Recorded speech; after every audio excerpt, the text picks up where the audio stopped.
Баршаңызға сәлем, қалдарыңыз қалай? Бүгін сіздерге балалармен бірге көңілді уақыт өткізуге арналған видео рецепт ұсынбақшымын. Алдымен арнама тіркеліп, қоңыраушаны басып қойыңыздар. Сұрақтарыңыз бар болса, комментарийге жазыңыздар. Ал кеттік. Ол үшін бізге кез келген бисквит қажет болады. Менде қызыл барқыт торттың бисквиті.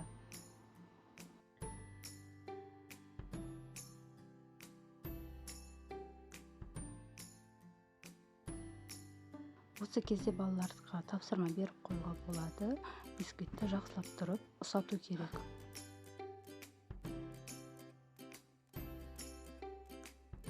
Ұсату үшін блендерді де қолдануға болады.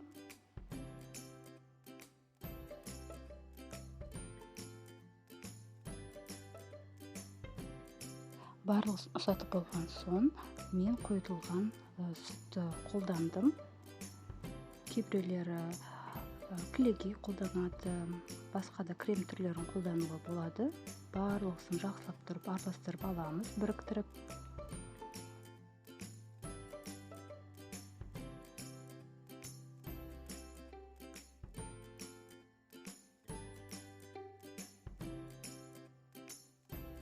Балалардың ең сүйікті кезеңі жаңағы біздің қосындылардан біз домалатып, өзімізге кек попстарды дайындайтын боламыз.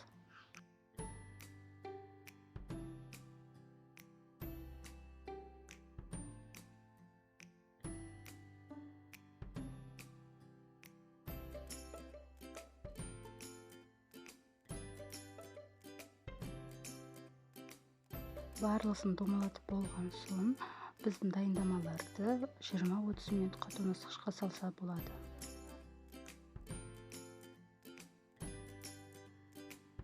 Мен 2 түрлі шоколад алдым, және осындай ағаш таяқшаларды екіге бөліп, ұштарын жақсылап тұрып кесіп алдым. Сонымен қатар осындай түрлі түсті сеппелерді де пайдаланатын боламын. Кек попс таяқшада жақсы тұру үшін алдымен шоколадқа салып аламыз. Және дайындамаға қадап, тағы бір мәрте шоколадқа малып аламыз. Артық шоколадтан арылу үшін сәл ғана сілкіп аламыз.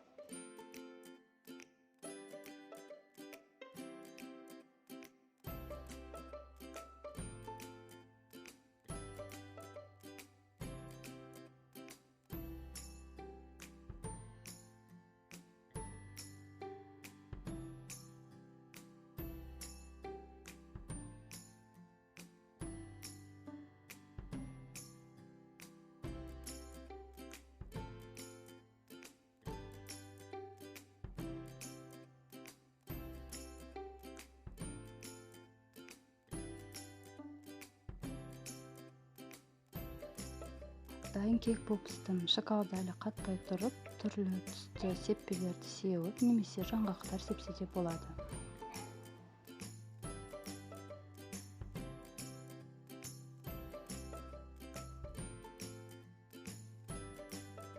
Шоколадты мен осындай жіңішке стаканға салып, ертіп алдым.